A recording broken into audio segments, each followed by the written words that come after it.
Hello everyone, I hope बेटा आप सभी अच्छे होंगे, अपने घर पे सेफ होंगे। बेटा बेटा आज की क्लास में हम करने वाले हैं साइंस का चैप्टर नंबर 6। जी हाँ बेटा, आपको पता होना चाहिए कि हमारे इस वाले चैनल पर Vishnu ji bright future academy, इस वाले यूट्यूब चैनल पर बेटा चैप्टर 1, 2, 3 साइंस का ऑलरेडी अपलोडेड है, जो हमारी पुरानी वीडियोस हैं। चैप्टर 6 अभी तक अपलोड नहीं था, तो बच्चों के मैसेज आ रहे थे कि सर आगे के बायो वाले चैप्टर भी डाल दो, सर बायो के चैप्टर भी डाल दो। तो मैंने सोचा क्यों ना चैप्टर 6 की वीडियो बनाई जाए। तो सुनेंगे ध्यान से सर। आज हम स्टार्ट करने वाले हैं क्लास 10 का चैप्टर नंबर 6। ये वीडियो बहुत ही इन्फॉर्मेटिव, बहुत ही इंपॉर्टेंट होने वाली है उन बच्चों के लिए जिनका अभी कंपार्टमेंट का एग्जाम है। जी हाँ बेटा, जिन बच्चों का कंपार्टमेंट का एग्जाम है अभी जुलाई में होने वाले हैं। अगर आपको पता नहीं है आपका एग्जाम कब है, तो डिस्क्रिप्शन में आपको एक लिंक मिल जाएगा। उस लिंक पे क्लिक करके आप उस डेट शीट को देख सकते हैं बेटा। वो हमारी डेट शीट वाली वीडियो है कि कब आपका एग्जाम है, आप देख सकते हैं। ठीक है जी, तो चलिए शुरू करते हैं चैप्टर। बेटा चैप्टर का नाम क्या है? चैप्टर का नाम है सर जैव प्रक्रम। से हिंदी में बोलते हैं life process is a English meaning of जैव प्रक्रम। ठीक है जी, सुनेंगे ध्यान से सर। जैव प्रक्रम होता क्या है? कहता है कि जीवे सभी प्रक्रम। सर कहने का मतलब ये है, देखो समझने की कोशिश करना।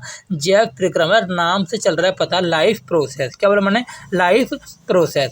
मतलब सर जो हम पढ़ने वाले हैं आज की क्लास में, उसका नाम चाहे चैप्टर का लाइफ प्रोसेस। इस चैप्टर से नाम से चलता है कि लाइफ यानी कि जो हमारी ज़िंदगी, जो हमारे जीवन है, जीवन किस में है? जीवित वस्तुओं में, यानी कि सजीव वस्तु, यानी कि लिविंग थिंग में। जो लिविंग थिंग्स हैं वो कैसे अपना लाइफ का, पूरी ज़िंदगी का प्रोसेस करते हैं, कैसी प्रक्रिया है, क्या प्रक्रिया है, समझना ध्यान से। जैव प्रक्रिया मतलब बेटा, जैव प्रक्रम का अर्थ है बेटा कि ऐसी प्रक्रिया, एक ऐसा प्रोसेस जो क्या करेगा? हमारे शरीर को टूटने से बचाएगा, फूटने से बचाएगा। मतलब कि हमारे शरीर को हानि नहीं पहुंचाएगा और हमारे शरीर की रक्षा करेगा। एक ऐसा प्रोसेस को बोला जाता है जैव प्रक्रम। मैंने क्या लिखा? वे सभी प्रक्रम जो संयुक्त रूप से, वो सभी प्रोसेस, वो सभी प्रक्रिया जो संयुक्त रूप से क्या करती हैं, जो जॉइंट रूप से, जो जीवों का, जीव का मतलब यहाँ पे ऑर्गेनिज्म, और ऑर्गेनिज्म मतलब बेटा ऑल थिंग्स, जैसे जो ऑर्गेनिज्म के अंदर आते हैं, चाहे माइक्रो ऑर्गेनिज्म हो, चाहे इंसान हो, चाहे जानवर हो, चाहे प्लांट हो, चाहे एनिमल हो, वो सभी उनका अनुरक्षण करती है। मतलब कि हेल्प करती है, सहायता करती है, रक्षा करती है,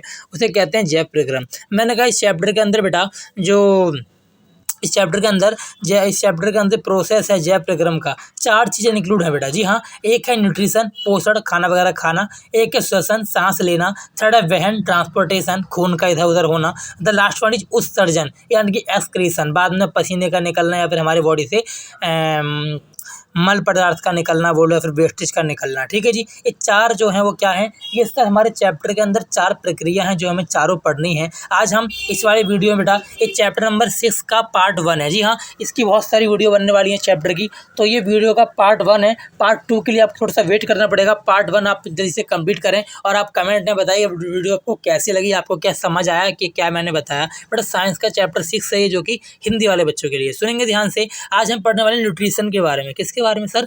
न्यूट्रिशन, पोषण के बारे में। मैंने क्या बोला? मैंने कहा सर पोषण का मतलब होता है ना खाना खाना, सिंपल सी बात है। यानी कि जो हम खाना खाते हैं, जो भोजन खाते हैं, उस भोजन को ग्रहण करना, भोजन को खाना, और जो हमारी बॉडी में जो पचा हुआ भोजन, जो हमने खाना खाया, अब जो खाना खाना हमारा फ़ौरन, जो हमने खाना खाया, वो खाना खाने के बाद हमारा भोजन डाइजेस्ट हुआ, यानी कि पचा। जो हमारा भोजन पच रहा है बेटा, वो अवशोषित हो रहा है, कहीं ना कहीं हमारी बॉडी से ऑब्जर्व कर रही है। ऑब्जर्व करने के बाद हमारी बॉडी में उसको एनर्जी मिल रही है, उसका क्या यूज है, क्या उपयोग है, उसकी रक्षा की जा रही है। हमारी बॉडी में जो भी जम्स वगैरह हैं वो अच्छे खाने उस जम्स वगैरह को दूर कर रहे हैं। ठीक है जी, इसे कहते हैं पोषण। फिर हमने कहा सर न्यूट्रिशन जो है ये इसके कितने टाइप्स हैं? तो हमने कहा सर यहाँ पे इसके 2 टाइप्स में बांटा गया इसको, एक स्वयंपोषी, विषमपोषी। मतलब सर न्यूट्रिशन 2 टाइप में, एक स्वयंपोषी, विषमपोषी। स्वयंपोषी बोले तो ऑटोट्रॉप्स, विषमपोषी बोले तो हाइट्रोट्रॉप्स।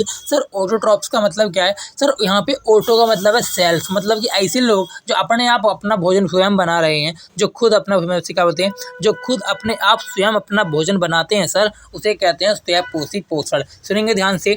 ठीक है, तो स्वयंपोषी है क्या सर? स्वयंपोषी का मतलब है सर पोषण का वह तरीका जिसमें जीव क्या करेगा, अपने आसपास में जो हमारा पर्यावरण है, जो हमारा इन्वायरमेंट है, उस इन्वायरमेंट से CO2 लेगा, पानी लेगा, सूर्य का प्रकाश लेगा, इन 3-4 चीज़ों को लेके अपना भोजन खुद बनाएगा। सर कितनी चीज़ें याद रखना सर? पानी दैट इज H2O, वाटर हो गया H2O, और CO2 कार्बन डाइऑक्साइड, और सूर्य का प्रकाश सनलाइट। ठीक है जी, ये चीज़ें लेने के बाद क्या करते हैं, एक प्रकाश संश्लेषण नाम की पूरी प्रक्रिया होती है बेटा, इस पूरा प्रोसेस होता है। इस प्रोसेस जो कहाँ पे होता है, ग्रीन प्लांट्स में होता है। कहाँ पे होता है, ग्रीन प्लांट्स में होता है। तो green plants is the example of स्वयंपोषी पोषण, मतलब सर जो हरे पादप हैं वो किसका एग्जाम्पल है, ऑटोट्रॉप्स का एग्जाम्पल है। ठीक है जी, तो वो कह भी रहा है कर स्वयंपोषी पोषण हरे पौधे में कुछ तथा कुछ जीवाणुओं को जो प्रकाश संश्लेषण में कर हेल्प करते हैं वो स्वयंपोषी में होता है। इसके बाद स्वयंपोषी के बारे में कहता है स्वयंपोषी जीव की कार्बन तथा ऊर्जा की आवश्यकताएं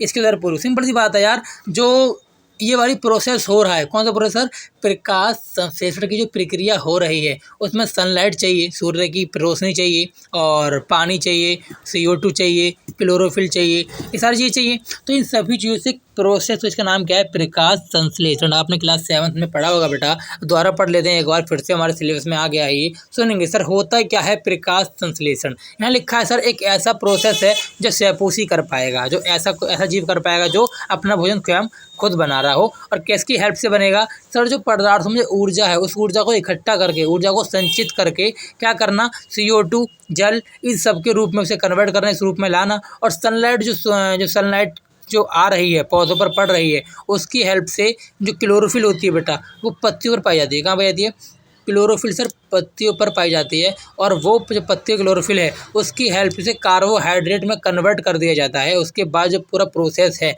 वो कौन सा प्रोसेस होता है, इसी को कहते हैं सर प्रकाश संश्लेषण की प्रक्रिया। इसके नीचे आपको ये फॉर्मूला स्क्रीन पर दिख रहा होगा बेटा, ये फॉर्मूला हमारे एग्जाम में 1 मार्क्स में आ जाता है कि भैया आजकल तो MCQ पेपर में आ रहे हैं, तो MCQ में वो लोग क्या करेंगे, आपको पूछेंगे बता इन चारों में से कौन सा फॉर्मूला ठीक है, ABCD। तो आपने अगर फॉर्मूला याद कर रखा होगा तो आपको MCQ करने में भी हेल्प मिलेगी। इसके अलावा आपको जो 3 नंबर के 4 नंबर के क्वेश्चन आएंगे वहाँ भी हेल्प मिलेगी। ठीक है बेटा, बात करते हैं सर नेक्स्ट पॉइंट की। वो कहता है कि प्रकाश संश्लेषण है इसे करने के लिए क्या क्या चाहिए, जो रॉ मटेरियल है, जो कच्ची सामग्री है, क्या क्या होना चाहिए तभी प्रक्रिया हो पाएगी। हमने कुछ नहीं चाहिए यार, 4 चीज़ें चाहिए, 4 चीज़ें क्या चाहिए, 4 चीज़ें। पहला सूर्य का प्रकाश, पत्तियों पर पाई जाने वाली क्लोरोफिल, H2O वाटर पानी, और CO2 कार्बन डाइऑक्साइड, ये सारी हमें चीज़ें चाहिए। और पौधा चाहिए जो स्थान पर रखा हो, स्थलीय पौधा। ठीक है जी, फिर हमने कहा सर जो प्रकाश संश्लेषण है जब ये वाली प्रक्रिया होती है सर, जब फोटोसिंथेसिस वाला प्रोसेस होता है सर, होता क्या है, इस प्रोसेस के दौरान कौन कौन सी घटनाएं घटती हैं, कौन कौन सी इवेंट्स होते हैं, तो याद रखना। सबसे पहले सर क्या होगा, जो क्लोरोफिल है वो क्लोरोफिल पे सूर्य का प्रकाश पड़ेगा, पहला काम तो ये होगा। जैसे सूर्य का प्रकाश पत्तियों पर पड़ा तो पत्ती उसे ऑब्जर्व करेगी, क्या करेगी, ऑब्जर्व करेगी। ऑब्जर्व करने के बाद सर क्या होगा, जो प्रकाश है, जो सूर्य का प्रकाश है वो केमिकल एनर्जी में कन्वर्ट होगा। किसमें कन्वर्ट होगा, केमिकल एनर्जी में कन्वर्ट होगा। फिर H2 और O2 का आदान प्रदान होगा। उसके बाद जो CO2 गैस है, कार्बन डाइऑक्साइड बनेगी, उस कार्बन डाइऑक्साइड का बेटा कार्बोहाइड्रेट में चेंज होना। ठीक है जी, वो कार्बोहाइड्रेट में चेंज हो जाएगी। तो ये पूरा प्रोसेस होता है जब भी ये वाला प्रोसेस होता है, जब भी फोटोसिंथेसिस वाला प्रोसेस होता है, जब भी सर प्रकाश संश्लेषण की प्रक्रिया होती है तो इतने सारे कारनामे होते हैं। ठीक है जी, इसके बाद हमारा टॉपिक है बेटा क्लोरोप्लास्ट। क्या टॉपिक बेटा, क्लोरोप्लास्ट। सर ये क्या होता है, कहता है पत्तियों की कोशिकाओं पर जो हरे रंग के छोटे छोटे आपको डॉट डॉट दिखाई देते हैं, बिंदु दिखाई देते हैं, ये हरे बिंदु और कुछ भी नहीं है, कोशिका के अंग हैं, कोशिका के अंग हैं जिन्हें क्लोरोप्लास्ट कहते हैं। और इन्हें सुनो ध्यान से सर, क्लोरोप्लास्ट में ही क्लोरोफिल पाया जाता है। अगर मैं इसके बात करूं कि हमारे नेक्स्ट टॉपिक है बेटा that is stomata, that is रंध्र। क्या बोलते हैं इसे, रंध्र। तो सर स्टोमेटा कुछ नहीं होता, जो पत्तियों पर छोटे छोटे टिनी पोर्स होते हैं, जो पत्तियों की सतह पर जो सूक्ष्म छिद्र होते हैं, जो छोटे छोटे से छिद्र होते हैं बेटा, उसी को रंध्र कहा जाता है, दैट इज स्टोमेटा कहा जाता है। अब क्या रहा है ना कि रंध्र तू ना बड़ा, आपको पता है हम क्या पढ़ रहे हैं, हम पढ़ रहे हैं स्वयंपोषी पोषण। क्या पढ़ रहे हैं, स्वयंपोषी पोषण।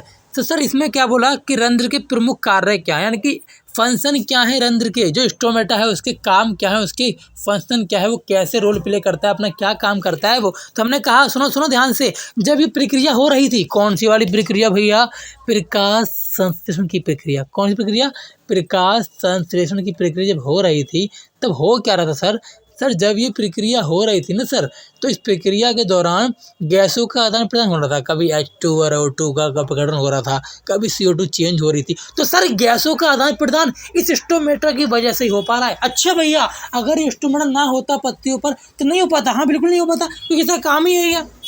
आगे बात समझ। इसके बाद सर क्या कहता है, जिसका काम है वो कहता है दूसरा काम कि जो वाष्पोत्सर्जन आपने देखा होगा बेटा, जब ओस पड़ती है तो पत्तियों के ऊपर छोटे छोटे डॉट डॉट से आ जाते हैं पानी की बूंदें, इसे ओस कहते हैं। ठीक है, तो वही कह रहा है कि वाष्पोत्सर्जन की प्रक्रिया भी नहीं हो पाती, वेपर भी नहीं बनता, इवापोरेशन वाली प्रक्रिया भी नहीं हो पाती अगर ऐसा होता तो। नेक्स्ट कब आगे बात करते हैं। सर कह रहा है कि जो रंध्र है उसकी रचना कैसे हुई, मतलब कि जो रंध्र की फोटो है वो कैसे होती है। कह रहा है पत्तियों की सतह पर जो रंध्र होते हैं वो चारों ओर ना 2 कोशिकाओं से घिरे रहते हैं, जिसे द्वार कोशिका कहते हैं। क्या बोलते हैं? द्वार कोशिका। यानी जो कोशिका जो होती हैं वो रंध्रों को खोलने का और बंद करने के लिए हेल्पफुल होती हैं, खोलने बंद करने के लिए ये काम करती हैं। कह रहा है सुनो ध्यान से, जब द्वार कोशिका में जल अंदर जाता है, जब जो पानी है एंट्री करेगा द्वार कोशिकाओं में, जब एंट्री करेगा पानी अंदर जाएगा, जल अंदर जाएगा, तो क्या होगा, वे फूल जाती हैं। जो फूल जाती हैं, जिससे जब वो कोशिका फूल जाती हैं तो छिद्र खुल जाता है, जो पत्तियों के ऊपर छिद्र है वो खुल जाता है। जब इसके द्वारा कोशिका द्वारा सिकुड़ती हैं तो वो बंद हो जाता है। तो इस तरीके से पूरा प्रोसेस जो हमारा जो रंध्र है स्टोमेटा है वो वर्क करता है बेटा। ठीक है, ये हमने पढ़ा। सर हम क्या पढ़ रहे थे? हम पढ़ रहे सर चैप्टर नंबर 6, जिसका नाम था चैप प्रक्रम लाइफ प्रोसेस। इसके अंदर भैया ने का 4 चीज़ें पढ़नी है, एक पोषण, दूसरा श्वसन, तीसरा वहन और चौथा उत्सर्जन। भैया ने पढ़ना शुरू किया आपको पोषण वाला टॉपिक। जब हमने ये पढ़ना शुरू किया बेटा तो इसके अंदर क्या क्या चीज़ें आई। तो जब हमने पढ़ना शुरू किया इसके अंदर 2 चीज़ें आई, स्वयंपोषी, विषमपोषी। आपने स्वयंपोषी का पूरा खत्म करा दिया। जी हाँ, स्वयंपोषी के अंदर हमने क्या क्या पढ़ा। सर स्वयंपोषी होता क्या है, इसके एग्जाम्पल क्या है, इसके होने से इसका मतलब क्या है, मतलब के बाद एक वर्ड टॉपिक निकल गया कि इसका प्रकाश संश्लेषण का टॉपिक निकल के आया। टॉपिक में क्या होता है, टॉपिक में क्या क्या चाहिए, कच्ची सामग्री क्या चाहिए, घटनाएं कौन कौन सी घट रही हैं। फिर इसके बाद बताना पड़ गया मेरे को रंध्र क्या होता है। इसके बाद इसकी कहानी खत्म हुई, क्लोरोप्लास्ट वगैरह आया, क्लोरोफिल आया।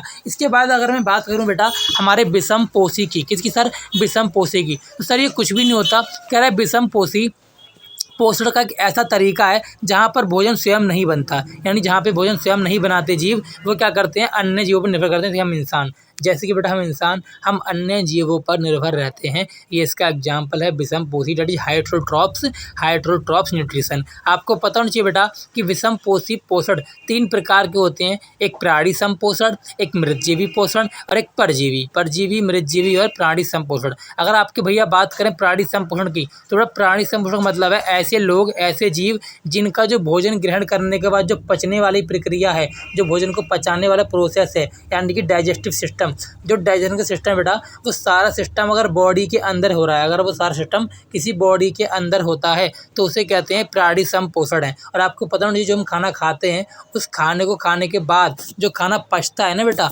जो हमारा प्रोसेस है वो बॉडी के अंदर होता है, दिखता नहीं है कैसे पच रहा है। ठीक है जी, तो इसीलिए हम कौन हैं, हम सर प्राणी संपोषण का एग्जाम्पल हैं। सर हमारी तरह एक और है अमीबा। सर याद रखना, अमीबा और मानव इज द एग्जाम्पल ऑफ प्राणी संपोषण। सर इसके बाद हम पढ़ते हैं मृतजीवी पोषण। ये भी किसका पार्ट है सर? ये भी विषमपोषी का पार्ट है। सर ये क्या होता है? कहता है मृतजीवी अपना भोजन, मृत जीवों ने, जो जीव मर गए सड़े गले कार्बनिक पदार्थ हैं वहाँ से प्राप्त करते हैं। फिर फफूंदी कवक, आपने देखा होगा जो रोटी हैं काफ़ी ज़्यादा रखी रहें, रोटी सड़ जाती हैं, और जो ब्रेड है उसके ऊपर फफूंदी लग जाती है, हरा हरा टाइप का आपने देखा होगा बेटा, जो ग्रीन कलर का पार्ट हो जाता है। यानी कि ऐसी जगह पर पैदा होते हैं मृतजीवी पोषण, जो अपना भोजन सड़े गले चीज़ों से बना लेते हैं। बात करते हैं सर लास्ट टॉपिक की आज की क्लास का। तो सर जब परजीवी पोषण है, क्या है सर? परजीवी पोषण। सर इसका मतलब क्या है? परजीवी अन्य जीवों के शरीर के अंदर ये बाहर है। तो सुनना ध्यान से, क्या कर रहा है, जो परजीवी हैं वो करते क्या हैं, किसी अन्य जीव के शरीर के अंदर रहेंगे या बाहर रहेंगे, और उनको बिना मारे, उनको हानि नहीं पहुंचाएंगे, उनको मारेंगे नहीं, उनका खून चूस जाएंगे। जैसे कि जू, ठीक है, जैसे कि जू, जो बेटा जू हैं हमारे बालों में रहते हैं, और बालों में खाते पीते हैं, रहते हैं, सब कुछ इसी के अंदर करते हैं, और हमारी बॉडी को बिना मारे, बिना हानि पहुंचाए अपना काम वो कर लेते हैं, अपना भोजन बना लेते हैं। इसके बाद सर जो जीव अपना पोषण कैसे करते हैं, एक कोशिक जीव क्या होता है, अमीबा में कैसे होता है, पैरामीशियम में कैसे होता है, ये सब वीडियो जो है, जो ये सब की वीडियो है बेटो आपको वो पार्ट 2 में मिलेगी। तो ये हमारा पार्ट 1 था इस वीडियो का। पार्ट 2 के लिए आपको थोड़ा वेट करना पड़ेगा। अगर आपको इसकी पार्ट 2 की नीड है, अगर बच्चों के मैसेज आएंगे मैं तभी पार्ट 2 बनाऊँगा, तो कमेंट में बताइए। अगर आपको पार्ट 2 की नीड है तो वीडियो का आपको पार्ट 2 मिल जाएगा। थैंक यू सो मच बेटा। अगर आपको वीडियो अच्छी लगी हो तो वीडियो को लाइक शेयर सब्सक्राइब करना ना भूलना। और हाँ, आपको पता होना चाहिए कि हमारी फेस टू फेस क्लास चल रही है। जी हाँ, हमारी फेस टू फेस क्लास आपके अपने शहर में चल रही है। इसीलिए आपको अपना शहर पता करना है तो हमें नीचे जो लिंक में जो डिस्क्रिप्शन है बेटा, डिस्क्रिप्शन में नीचे एक लिंक है वीडियो वाला, डेट शीट वाला। पहले तो आप वो देख लो कि आपकी डेट शीट कब आ रही है, आपका एग्जाम कब है। उसके बाद हमारा नीचे कॉन्टैक्ट नंबर आपको मिलेगा। उस कॉन्टैक्ट नंबर पर बेटा व्हाट्सअप मैसेज करके आप पूछ सकते हैं कि सर क्लास हमारी फेस टू फेस कहाँ चल रही है और आप ऑनलाइन हमसे कैसे जुड़ सकते हैं। थैंक यू सो मच बेटा। अगर आपको वीडियो पसंद है वीडियो को लाइक करना मत भूलना। Thank you so much. मिलते हैं नेक्स्ट वीडियो में।